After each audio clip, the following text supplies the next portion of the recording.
Hi, students. I am making this video today with Alina because I realized I have some experiences from teaching this class and seeing some changes in the last 5 years in the work I'm getting from students.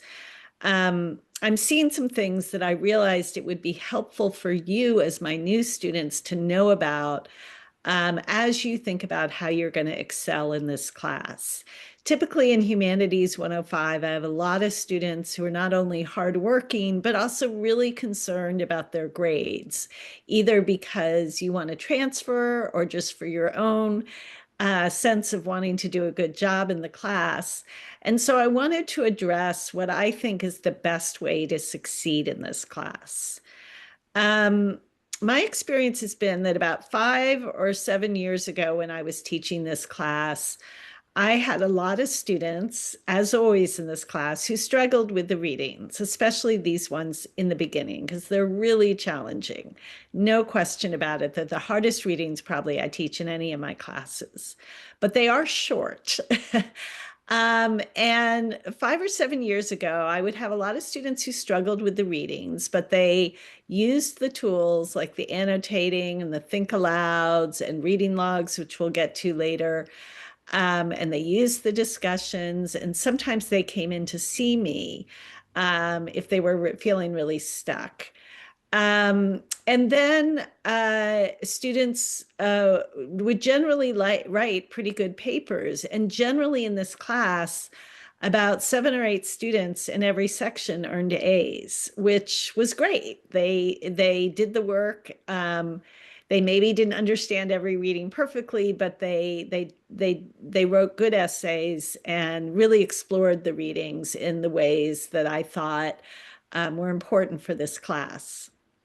And starting about 4 or 5 years ago, I started getting these essays that were perfectly punctuated, but which did not have a lot of details or examples about the reading.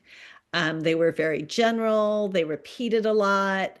They weren't always fully doing what the rubric for the assignment asked them to do, usually in the area of details and examples and providing evidence for arguments. Um, and these papers usually would pass, but students on them usually got C's or D's. And I would just keep saying, please, give me more examples, more details on the next paper. And this would go on. And then by about the third paper, students would start to panic. And I should also say, students stopped coming to see me for help about 4 or 5 years ago. I had very few students ask for help with the readings. And it came to be the case that only 2 or 3 students per section earned A's. Though sometimes by later in the semester, students would kind of learn from their lower grades and their papers would get better at the end, but maybe not in time for them to get an A in the class. So because I've seen this pattern so clearly in the last 5 years, I wanted to share it with you early on in this class so you can avoid getting a C or D or even an F if there are quotes that aren't accurate or there are no page numbers cited or things like that that might cause you not to do well on the papers. I wanted to let you know about this pattern I've seen early so you can avoid making those mistakes. Um, what I would recommend is I can't stress enough how important it is to read all the reading for this class. I know how difficult it is, and I know how uncomfortable it is to read something when you don't feel like you understand it. However, there's kind of no substitution for reading anyway. I talk a lot when we get into our reading logs. I'll talk a little bit about the concept of tolerating ambiguity, which I think is a really important skill for college and in life. And ambiguity just means something not being clear. When you're like, I think he means this, but he might mean that, or I'm not quite sure what he means by that.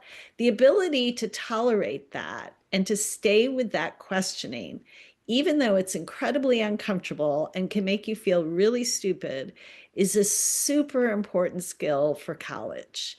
And this is an excellent quality, I mean, an excellent class for building that skill, building that muscle. If you can read through all these readings in this class, not being sure you understand everything perfectly, but using the tools that are provided, the annotations, the reading logs, the discussions, the think alouds, as a way to explore the readings more, you will be much better equipped to succeed on the essays than anything else you do. The readings are not long, even though we're reading them in 5 weeks, but they are difficult.